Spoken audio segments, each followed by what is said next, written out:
Good morning विद्यार्थी मित्रांनो. तर मागच्या तासिकेमध्ये आपण बाह्य प्रक्रिया भाग 2 या पाठाला सुरुवात केली होती. त्यामध्ये आपण नदीचे जी खनन कार्य आहे, नदीची जी भूरूपे आहे, या नदीच्या कार्यांचा आणि त्याच्या भूरूपांचा अभ्यास आपण मागच्या तासिकेमध्ये केला होता. त्यानंतर नदीचे जे संचयन कार्य आहे त्याचा अभ्यास आपण मागच्या तासिकेमध्ये केला होता. त्यानंतर जी काही नदीपासून जी काही भूरूपे तयार झाली आहे, जी काही भूरूपे निर्माण झाली आहे, त्या भूरूपांचा अभ्यास आपण मागच्या तासिकेमध्ये केला होता. जसं की आपल्या पाठ्यक्रमामध्ये जी छायाचित्र दिली आहे, पंखाकृती मैदान आहे, पूरतट आणि पूर्व मैदाने आहे, त्रिभुज प्रदेश आहे आणि व्ही आकाराची दरी आहे. या छायाचित्रांमधील जी काही भूरूपे तयार झालेली या भूरूपांचा अभ्यास आपण मागच्या तासिकेमध्ये केला होता. त्यानंतर आज आपल्याला हिम नदीचे कार्य आणि त्याची भूरूपे याचा अभ्यास करायचा आहे. तर मग हिम नदीची कार्य ही कशा प्रकारे आहे, त्याची भूरूपे ही कोणती भूरूपे हिम नदीपासून तयार झालेली आहे याचा अभ्यास आपल्याला आजच्या तासिकेमध्ये करायचा आहे. मग ज्या प्रदेशात तापमान गोठणबिंदूच्या खाली असते, म्हणजे 0°C खाली असते, गोठणबिंदूच्या खाली असते, त्या अशा प्रदेशामध्ये काय होते, हिमवृष्टी व्हायला सुरुवात होते, पाऊस पडायला सुरुवात होते. तो पाऊस कशाचा असतो, पाण्याचा असतो का, नाही तर मग बर्फाचा असतो. हिमवृष्टी त्या ठिकाणी व्हायला सुरुवात होते. मग हिमवृष्टीमुळे काय होते, जे भूपृष्ठ आहे, जमिनीवर आहे, या जमिनीवर हिमथर साचायला सुरुवात होते. आता हिमवृष्टी या ठिकाणी होत आहे बघा, बर्फ पडत आहे, ही जमीन आहे. मग बर्फ पडल्यानंतर काय होते, जमिनीवर हा बर्फ साचायला सुरुवात होते. मग हे बर्फाचा थर या ठिकाणी तयार झाला बघा, एवढा बर्फाचा हिमथर या ठिकाणी तयार झाला.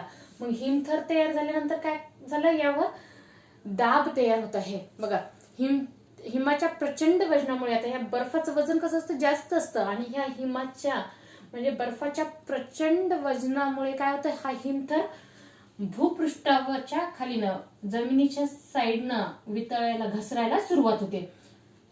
आता या ठिकाणी दाब जास्त झालाय, बर्फाचा दाब जास्त झाल्यामुळे हे काय होत आहे, हे बर्फ आता खाली घसरायला सुरुवात झाली, म्हणजे जमिनीकडे घसरायला ही सुरुवात झाली आहे, घसरू लागतं. आणि घसरल्यामुळे काय होतंय, जमिनीला, मग घसरल्यामुळे हे जे जमिनीच्या तळाशी असलेला जो काही बर्फ आहे, जमिनीच्या तळाशी असलेला जो काही बर्फ आहे, हे बर्फ वितळायला या ठिकाणी सुरुवात झाली आता.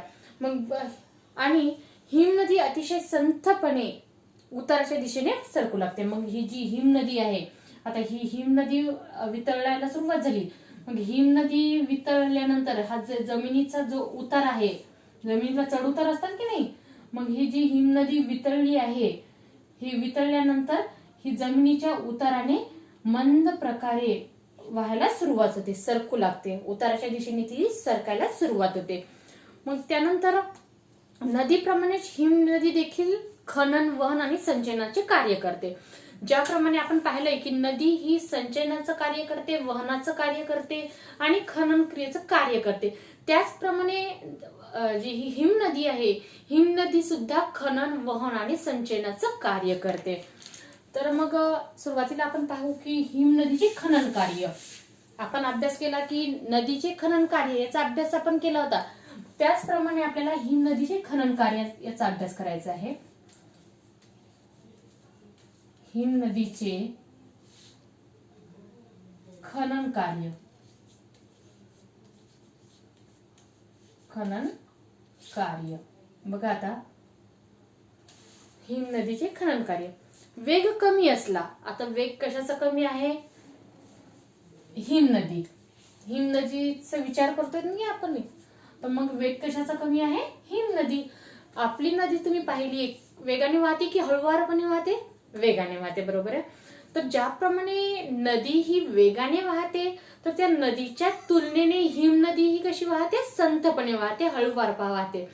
मग नदीचा वेग ज्याप्रमाणे, प्रवाह जास्त असतो, त्याचप्रमाणे त्याच्या तुलनेच्या प्रमाणे हिम नदीचा जो प्रवाह आहे, त्याचा वेग हा हळुवार आहे, कमी आहे. आणि हा वेग कमी असला तरी त्याचं जे बर्फाचं जे वस्तुमान आहे, हे वस्तुमान जास्त आहे.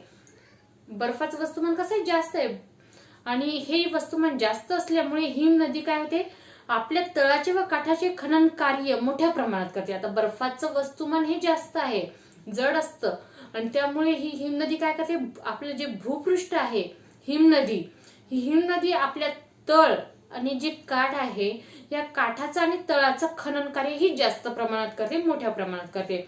मग हिमनदीच्या खनन कार्यातून बघा, आता हिमनदीच्या खनन कार्यातून हिमनदी ही आपल्या तळाचं आणि काठाचं खनन कार्य ही जास्त प्रमाणात करते, मोठ्या प्रमाणात करते. आणि त्यामुळे आपल्या म्हणजे स्वतःच्या हिमनदीच्या खनन कार्यातून जी भुरुपे तयार झाली आहे ती भुरूप म्हणजे हिमगव्हर, हे भुरूप त्या ठिकाणी तयार झालेलं आहे. त्यानंतर शुककूट, गिरीशृंग, यू आकाराची दरी, बघा आता यू आकाराची या प्रकारे जो आकार आहे हे आकाराचं भुरूप या ठिकाणी तयार झालेलं आहे, यू आकाराची दरी. त्यानंतर लोमती दरी व मेषशिला, ही जी काही वेगवेगळी भुरुपे आहे ही भुरुपे हिम नदीच्या खनन कार्यातून तयार झालेली भुरुपे आहे. तर मग या सगळ्या भुरुपांचा अभ्यास आपल्याला या तासिकेमध्ये करायचा आहे. आपल्याला या ठिकाणी छायाचित्र दिलेली आहे वेगवेगळी, या सगळ्या छायाचित्रांचा अभ्यास आपल्याला आत्ताच्या तासिकेमध्ये करायचा आहे. तर बघा, मग या ठिकाणी दिले की हिमनदीच्या कार्यामुळे जी काही नवीन भुरुपे आहे, नवीन नवीन भुरुपांची जी माहिती आहे, ह्या माहितींचा अभ्यास आपल्याला आता या तासिकेमध्ये करायचा आहे. तर मग या ठिकाणी आकृती 4.2 तुम्हाला दिलेली आहे, हिमोड व त्याचे प्रकार. तर हिमोड म्हणजे काय, काय आहे हिमोड, कशाला म्हणायचंय. आता बघा, हिमनदी, हिमोड म्हणजे काय, तर हिमनदी म्हणजे बर्फाची नदी जी की संथतेने हळूवारपणे वाहते, मंद प्रकारे वाहते. मग हिमनदी काय करते, तर हिमनदी आपल्या बरोबर वाहून आणलेल्या पदार्थांचा निक्षेपणापासून जे ढीग तयार होतात, आता हिमनदीने आपल्यापासून जे गाळ वाहून आणते, हिमनदी काय करते, आपल्या सोबत जे काही पदार्थ, जे काही गाळ वाहून आणते, तिच्या निक्षेपणापासून काय होते, निक्षेपण म्हणजे काय, जमाव, एकत्रितपणा.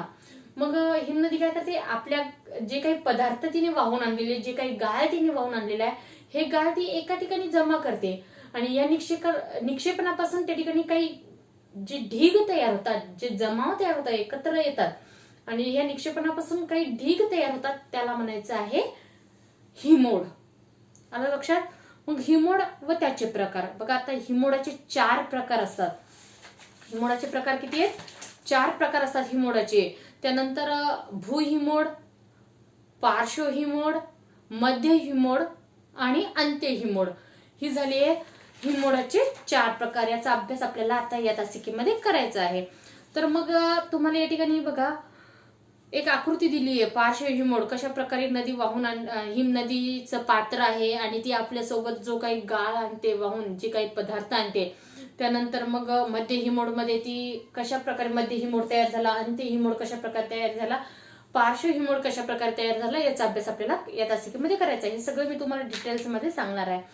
त्यानंतर बघा, इथे तुम्हाला पहा बरे जमते का, पुढील छायाचित्रात हिमनदीची काही भुरुपे दाखवली आहेत, ती पाहून त्यांच्या खालील चौकटीत ती भुरुपे कोणत्या कार्यामुळे तयार झाली असावीत हे लिहायची आहे.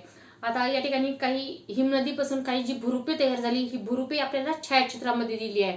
मग ही भुरुपे कोणत्या कार्यामुळे, जसं की खनन कार्य, संचयन कार्य आहेत की नाही, तर मग ही जी भुरुपे या छायाचित्रामध्ये दिलेली आहे, जी की हिमनदीपासून तयार झालेली आहे, ही छायाचित्रे कोणत्या कार्यापासून तयार झालेली आहेत हे आपल्याला या कॉलम मध्ये, या चौकटीमध्ये इथे आपल्याला लिहायचं आहे. बघा, माहित आहे का तुम्हाला, इथे सांगितलंय की हिमनदी प्रति दिवशी 1 सेंटीमीटर ते 1 मीटर पर्यंत वेगवेगळ्या वेगाने पुढे सरकत असते. बघा, हिमनदी ही जास्त वेगाने सरकते का, तर नाही, प्रत्येक दिवसाला ती काय करते, 1 सेंटीमीटर, फक्त 1 सेंटीमीटर ते 1 मीटर पर्यंत वेगवेगळ्या वेगाने ती पुढे सरकते. तिचा वेग एक असतो का, नाही, वेगवेगळा वेग असतो तिचा, त्या वेगवेगळ्या वेगाने ती समोर सरकते.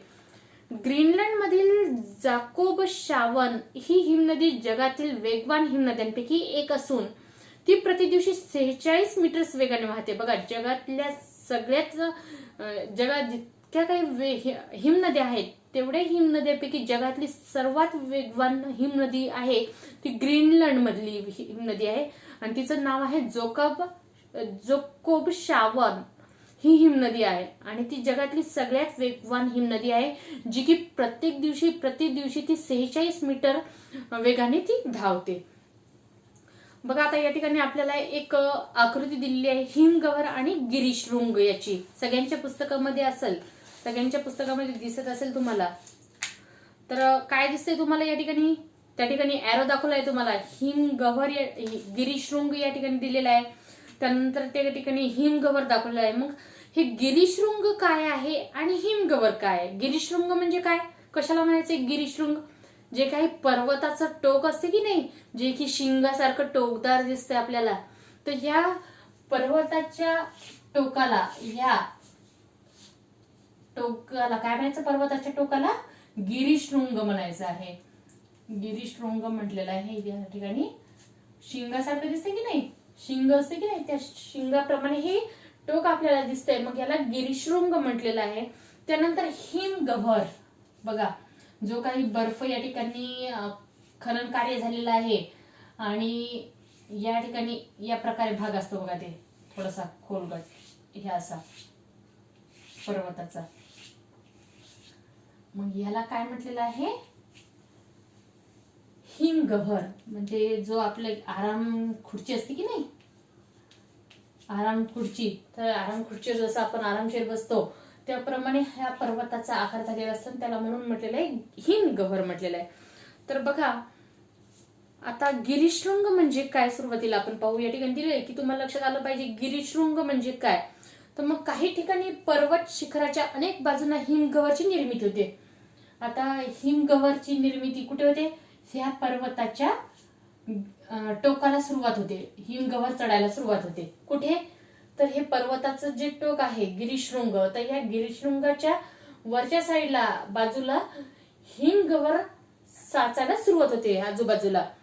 मग त्याचा विस्तार पर्वत शिखराकडे होत जाऊन, मग याचा जो विस्तार आहे हा विस्तार कुठे होत आहे? पर्वताच्या शिखराकडे होत आहे. मग शिखराकडे होत जाऊन ते परस्परांना मिळतात. मग जसे हिमगव्हर अशा आजूबाजूला होऊन हे ते शिखराकडे जातात आणि शिखराकडे गेल्यानंतर हे एकमेकांना त्या ठिकाणी हिमगव्हर हे मिळतात. मग मिळाल्यानंतर त्यामुळे शिखराचा भाग शिंगाप्रमाणे उंच होतो. मग हा भाग कसा झाला? शिंग एकमेकांना हे हिमगव्हर एकत्रित झाले, हे मिळाले आणि मिळाल्यानंतर या ठिकाणी एक टोकदार पर्वत तयार झाले, एक शिंगाप्रमाणे आकार तयार झाले. मग हा आकार आपल्याला कशाप्रमाणे दिसायला लागतो? शिंगाप्रमाणे उंच आणि टोकदार आपल्याला दिसायला लागतो. बरोबर आहे. आणि मग यालाच काय म्हटलेलं आहे? गिरीशृंग म्हटलेलं आहे. बरोबर आहे, लक्षात आले सगळ्यांच्या? एक वेळेस वाटलेस तर तुम्ही नोट करून घ्या, मी तुम्हाला सांगते याची व्याख्या. गिरीशृंग म्हणजे काय? तर काही ठिकाणी पर्वत शिखराच्या अनेक बाजूंना हिमगव्हरची निर्मिती होते. पर्वत शिखराच्या अनेक बाजूंना हिमगव्हरची निर्मिती झाली बघा. मग निर्मिती होते, त्याचा विस्तार कुठे होत आहे? त्याचा विस्तार पर्वत शिखराकडे होत आहे. त्याचा विस्तार ह्या पर्वत शिखराकडे होत आहे आणि पर्वत शिखराकडे होत असताना हे हिमगव्हर एकमेकांना या ठिकाणी येऊन मिळतात. एकाने येऊन मिळाल्यानंतर त्यामुळे शिखराचा भाग हा कसा दिसायला लागतो आपल्याला? शिखराचा भाग हा शिंगाप्रमाणे उंच आणि टोकदार आपल्याला दिसायला लागतो आणि म्हणूनच त्याला म्हटलेलं आहे गिरीशृंग. आलं लक्षात गिरीशृंग म्हणजे काय? त्यानंतर आहे हिमगव्हर. मग आता हिमगव्हर म्हणजे काय? तुम्हाला मी सांगितलेले की हिमगव्हर म्हणजे काय? एक आरामदायी खुर्ची असते, त्या आरामदायी खुर्चीप्रमाणे हिमगव्हर दिसायला लागतो. बरोबर आहे, तुम्हाला दिसत असेल या ठिकाणी एरो दाखवलेला आहे हिमगव्हर. मग पर्वत उतारावरील तळाकडील भागात उताराची व कडांची झीज झाल्यास, आता पर्वत आहे, हा पर्वत आहे, आणि मग पर्वत उतारावरील, आता हा उतार आहे पर्वताचा, पर्वत आणि हा पर्वताचा उतार. मग या पर्वताच्या उतारावरील तळाकडील भागात, हा काय आहे? तळाकडचा भाग आहे. काय आहे हा? तळाकडचा भाग. बघा असा असतो की नाही तळाकडचा भाग. पर्वत उतारावरील तळाकडच्या भागात त्या उताराची व कडांची झीज होते. आता काही असे जे कड आहेत, ह्या कडांची काय झालीये? झीज झालीये.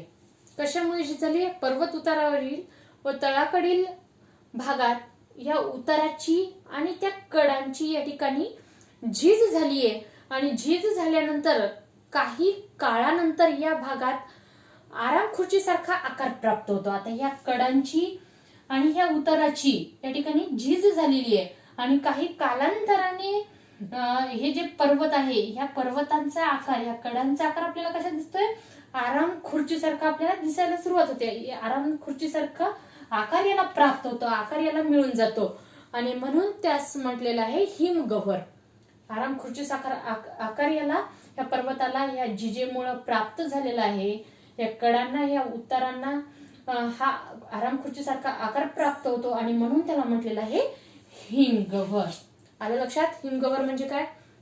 तरी एक वेळेस लक्ष द्या. हिमगव्हर म्हणजे पर्वत उतारावरील तळाकडील भागात उताराची आणि या कडांची जेव्हा झीज होते आणि झीज झाल्यानंतर काही काळानंतर या भागास आराम खुर्चीप्रमाणे याला आकार प्राप्त होतो आणि सारखा आकार प्राप्त होते आणि त्यासच काय म्हणायचं आहे, हिमगव्हर असं म्हटलेलं आहे. बरोबर आहे. त्यानंतर हिमगव्हर म्हणजे काय हे तुम्हाला लक्षात आलेलं आहे. एक आकृती या ठिकाणी, एक छायाचित्र या ठिकाणी क्लिअर झालंय. आलं की नाही लक्षात सर्वांच्या? नसेल आलं तर यानंतर तुम्ही मेसेज करायचे आणि परत तुम्हाला त्याचा मेसेज सेंड केला जाईल. एक आकृतीसह त्याची व्याख्या तुम्हाला मी पाठवू. त्यानंतर आहे यू आकाराची दरी. तर मग आता बघा, ही जी हिमगव्हर आहे आणि गिरीशृंग आहे, आपल्याला या ठिकाणी पहा बरे जमते का, यामध्ये सांगितले की काही चित्रे आपल्याला दिलेली आहे जी की हिमनदीची काही भूरूपे दाखवली आहे, हिमनदीची भूरूपे. मग यापासून ही हिमनदीच्या कोणत्या कार्यापासून तयार झालेली आहे हे आपल्याला कॉलम मध्ये लिहायचे. मग हे हिमगव्हर आणि हे जे गिरीशृंग आहे हे कोणत्या कार्यापासून तयार झालं, तर हिमनदीच्या खनन कार्यामुळे हे तयार झालेलं आहे. बघा, गिरीशृंग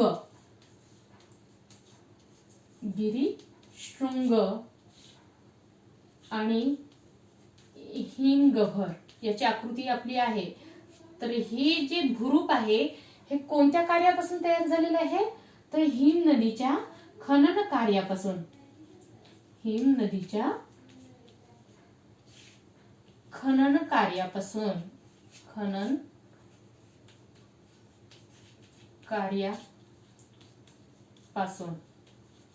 तुम्हाला त्या कॉलम मध्ये लिहायचंय की गिरीशृंग आणि हिमगव्हर या ठिकाणी तुम्हाला कॉलम मध्ये काय लिहायचंय, हे हिमनदीच्या खनन कार्यापासून तयार झालेलं भूरूप आहे.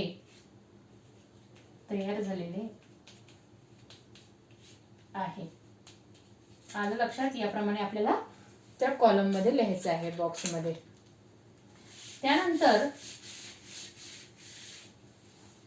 त्यानंतर आपल्याला दिलेली आकृती यू आकाराची दरी. या ठिकाणी छायाचित्र कशाचं आहे, यू आकाराची दरी. तर मग यू आकाराची म्हणजे काय, त्या दरीला या प्रकारचा आकार प्राप्त झालेला आहे. बरोबर दिसते सगळ्यांना? यू आकाराची दरी सारखं म्हणजे बाजूला ह्या काय आहे, दऱ्या आहे आणि हे जे भाग आहे या ठिकाणी दरी आहे.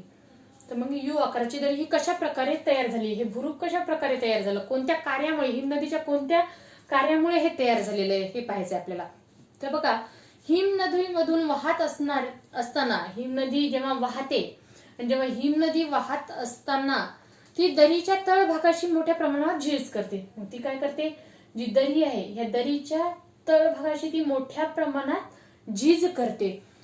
त्यामुळे पूर्वीची जी व्ही आकाराची दरी तळभागात अधिक रुंद होऊन तिला यू आकार प्राप्त होतं.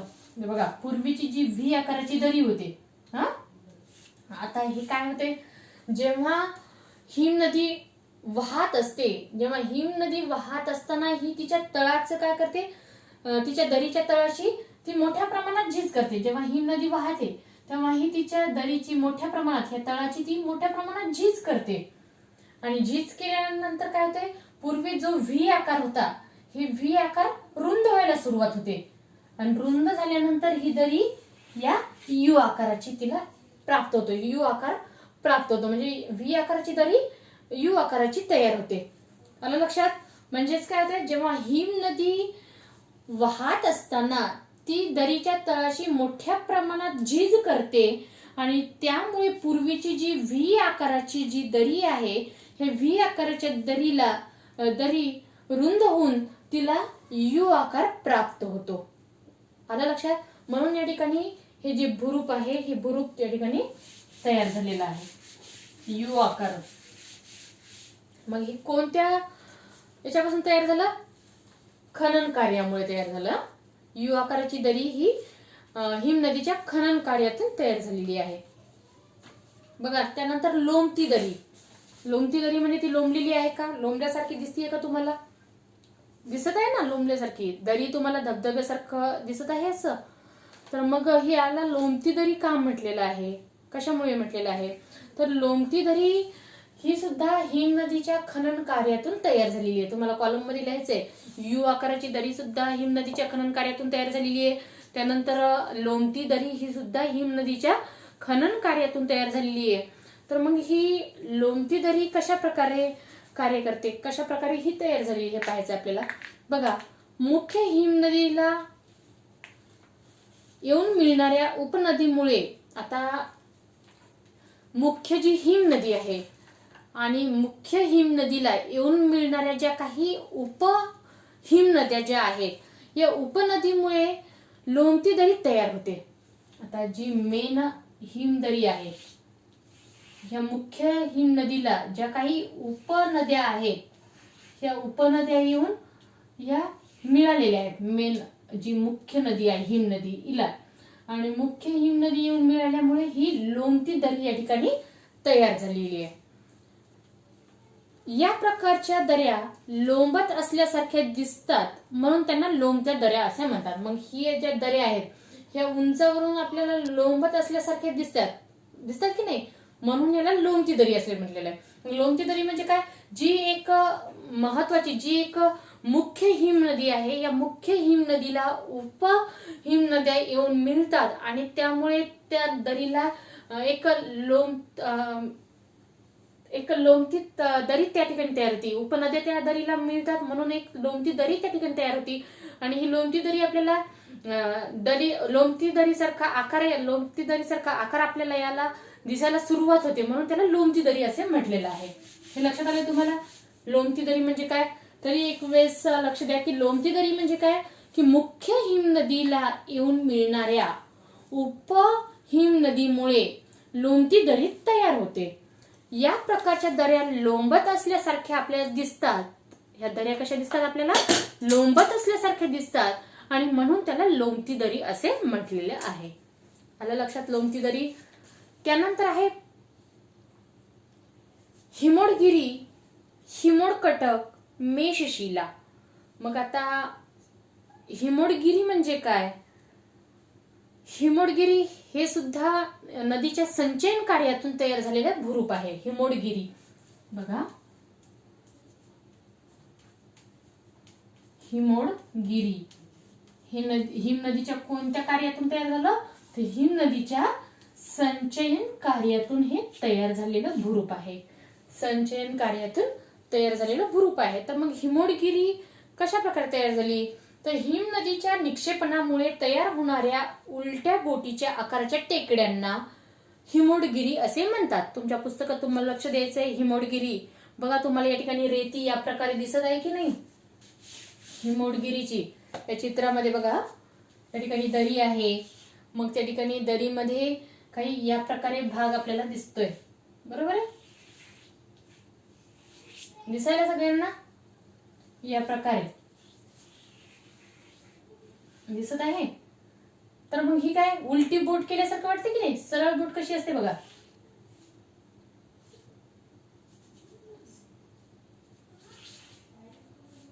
बघा असते की नाही बोटचा आकार. बघा, मला तितका परफेक्ट नाही जमत आहे, पण याप्रमाणे बोटचा आकार असतो. सॉरी, एक वेळेस मी ट्राय करून पाहते.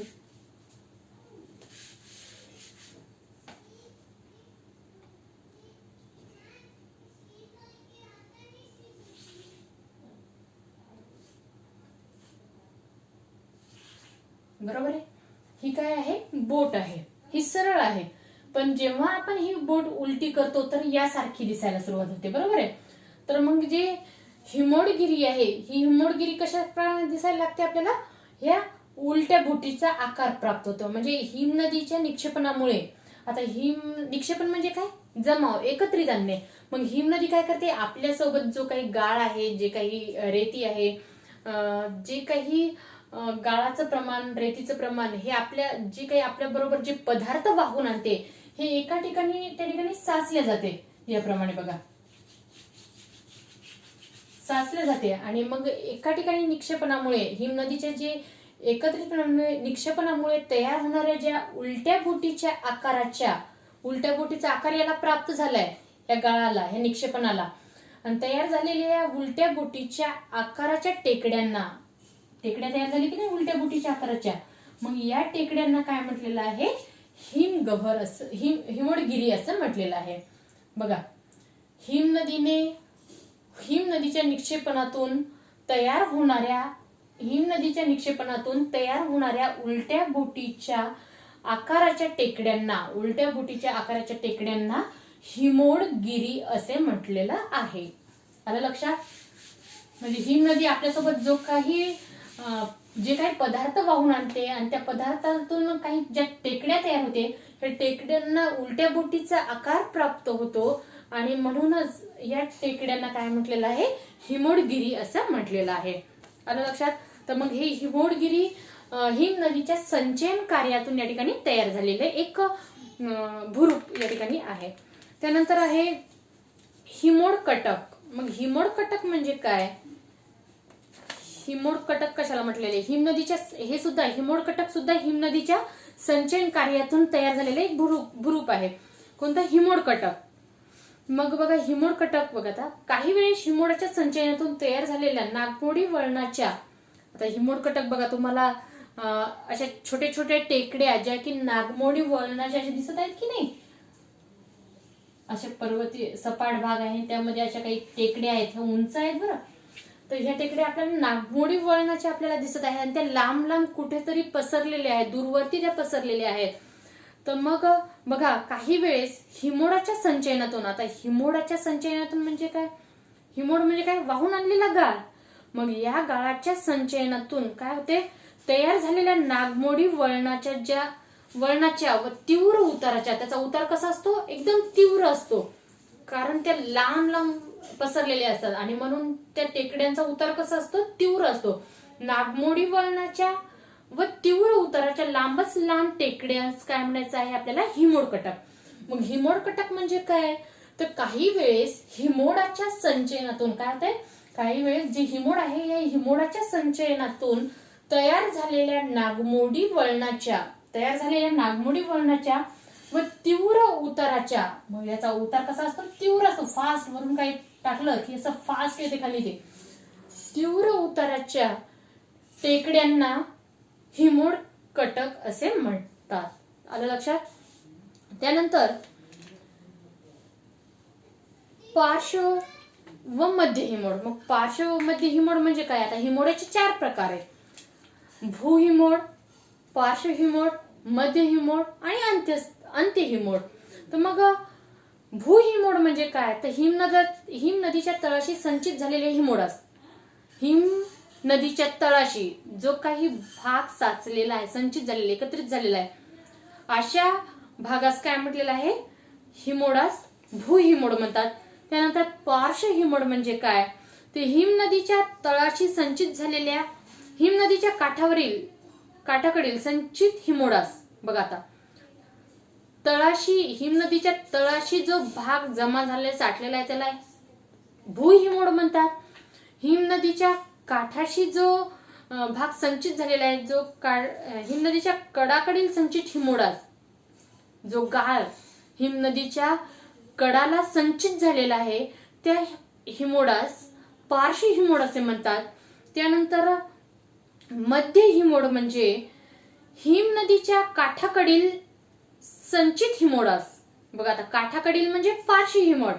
त्यानंतर जेव्हा 2 हिम नद्या एकत्र येतात, आता बघा 2 हिम नद्या या ठिकाणी एकत्र येतात आणि एकत्र येत आल्यानंतर तेथे त्यांच्या आतील 2 कडांच्या भागातील पार्श्व हिमोडांपासून मुख्य हिमनदीच्या पात्रात मध्य हिमोड तयार करतात. 2 नद्या तयार झाल्या आणि त्याच्या ज्या कडा आहे ह्या कडा पार्श्व हिमोडापासून मुख्य नदीच्या पात्रामध्ये त्या ठिकाणी मध्य हिमोड तयार होतात.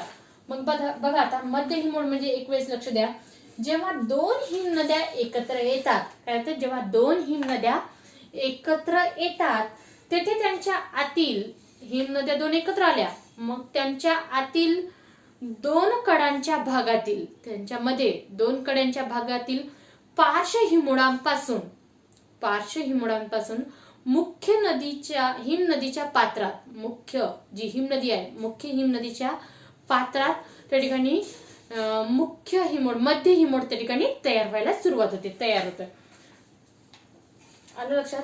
मग ही जे आहे ही हिमोडाचे 3-4 प्रकार आहे. नंतरचा आहे अंत्य हिमोड. मग बघा मध्य हिमोड आणि पार्श्व हिमोड आपण पाहिलेला आहे. तुमच्या या ठिकाणी आकृती दिलेली आहे. पार्श्व हिमोड बघा या ठिकाणी काठावर संचित झालेला भाग आहे. त्यानंतर मध्य हिमोड 2 हिमनद्या तयार झाल्या आणि मध्यभागी मध्य हिमोड या ठिकाणी तयार झालेला आहे. त्यानंतर आहे मेषशिला. मग मेषशिला म्हणजे काय? मेषशिला मग हे जे पार्श्व आणि मध्य हिमोड हे नदीच्या खनन कार्यातून तयार झालेलं एक भूरूप आहे. लिहायचं तुम्हाला, नदीच्या खनन कार्यातून तयार झालेलं हे भूरूप आहे. त्यानंतर मेषशिला हे जे भूरूप आहे हे नदीच्या कोणत्या कार्यापासून तयार झालेलं आहे? बघा, हिम नदीच्या मार्गात कठीण खडक किंवा अडथळा आल्यास त्या आपला मार्ग न बदलता अडथळ्यावरून चढून वाटते अशा छोट्या टेकड्यांना मेषशिला असं म्हणतात. मग मेषशिला म्हणजे काय? चित्र दिसते तुम्हाला मेषशिलाचं पुस्तकामध्ये, मोठा खडक दिसतोय बरोबर आहे, पण तो खडक कसा दिसतोय? व्हाईट कलरचा दिसतोय की नाही. मग हा खडक कशामुळे व्हाईट झाला? कारण यावरती हिमकण तयार झालेली आहेत आणि म्हणून तो पांढरा दिसायला लागला आपल्याला. मग मेषशिला म्हणजे काय? हिम नदी आहे या ठिकाणी बघा, हा अडथळा आहे, मोठा दगड या ठिकाणी आहे. मग हिम नदी या ठिकाणी वाहत आहे. मग हिम नदी वाहताना ही दुसरा मार्गाने जाते का? मोठा अडथळा आल्यामुळे नाही. तर ही हिम नदी काय करते? ह्या अडथळ्यावरून या ठिकाणी चढून जाते. काय करते? ह्या जे काही अडथळा तिला मध्ये येत आहे ह्या अडथळ्यावरून ती चढून जाते आणि अशा छोट्या टेकड्यांना अडथळ्यावरून चढल्यानंतर काय होते? हे हिमकण ह्या खडकांवर तयार होते आणि म्हणून मग अशा छोट्या टेकड्याने एक टेकडी तयार झाली या ठिकाणी. आणि मग अशा छोट्या टेकड्यांना काय म्हटलेलं आहे? मेषशिला. मेषशिला आलं लक्षात. मेषशिला म्हणजे काय? मेषशिला म्हणजे काय? हिम नदीच्या मार्गात कठीण किंवा अडथळा आल्यास त्या आपला मार्ग न बदलता अडथळ्यावरून चढून वाटते अशा छोट्या टेकड्यांना मेषशिला असे म्हणतात. आलं लक्षात हे तुम्हाला की जी काही हिम नदीच्या कार्यामुळे जी काही भूरूपे निर्माण झालेली आहे या भूरूपांचा अभ्यास आपण या तासिकेमध्ये केलेला आहे. त्यानंतर ज्या काही हिमनदीच्या कार्यातून जी भूरूपे तयार झाली ही आपण त्याच्या छायाचित्राच्या कॉलम मध्ये आपण या ठिकाणी लिहिलेले आहे. या ठिकाणी तुम्हाला विचारले की सांगा पाहू की भारतात हिमनदीचे कार्य कुठे पाहायला भेटते. या ठिकाणी तुम्हाला हे सर्च करायचं आहे की भारतात हिमनदीचे कार्य हे कुठे पाहायला भेटते. अर्थातच हिमनदी ही कुठे असते? हिमालयीन प्रदेशामध्ये. तर मग भारतामध्ये ज्या ठिकाणी हिमालयीन प्रदेश आहे ह्या हिमालयीन प्रदेशामध्ये आपल्याला हिमनदीचे कार्य आपल्याला पाहायला भेटते. त्यानंतर कोणत्या नैसर्गिक प्रदेशात हिमनदीचे कार्य समुद्र सपाटीला पाहायला मिळेल? मग आपल्याला टुंड्रा ही जी नैसर्गिक प्रदेश आहे टुंड्रा, तर या नैसर्गिक प्रदेशामध्ये या नैसर्गिक प्रदेशामध्ये आपल्याला हिमनदीचे कार्य हे समुद्र सपाटीला पाहायला मिळेल. याची उत्तरं झाली आहे. त्यानंतर आपल्याला या ठिकाणी दिले की जरा डोके लावा, सगळ्यांना चालवायचे आहेत. नदीचे पाणी ज्याप्रमाणे वाहताना दिसते तशी हिमनदी वाहताना दिसेल का? सांगा. आपलं झालेलं आहे, सांगितलेलं आहे मी. नदी ही जास्त वेगाने वाहते तर नदीच्या तुलनेने हिमनदी ही जास्त वेगाने वाहील का? नाही. कारण नदी ही द्रवरूप असते आणि द्रवरूप असल्यामुळे तिचा प्रवाहाचा वेग हा जास्त असतो. त्याच्या तुलनेने हिमनदी ही घनरूप असल्यामुळे त्याचा प्रवाह हा मंद असतो, म्हणून ती मंद गतीने वाहते. आलं लक्षात? यानंतरचे जे काही वाऱ्याची कार्य आहे, या आधीच्या दशकेमध्ये आपण नदीचे कार्य भूरूपे पाहिले, त्यानंतर आपण हिमनदीचे कार्य आणि भूरूपे पाहिले. याचा अभ्यास आपण आजच्या दशकेमध्ये केला. यानंतर म्हणजेच उद्याच्या दशकेमध्ये आपण वाऱ्याची कार्य आणि भूरूपे याचा अभ्यास करणार आहोत. थँक्यू.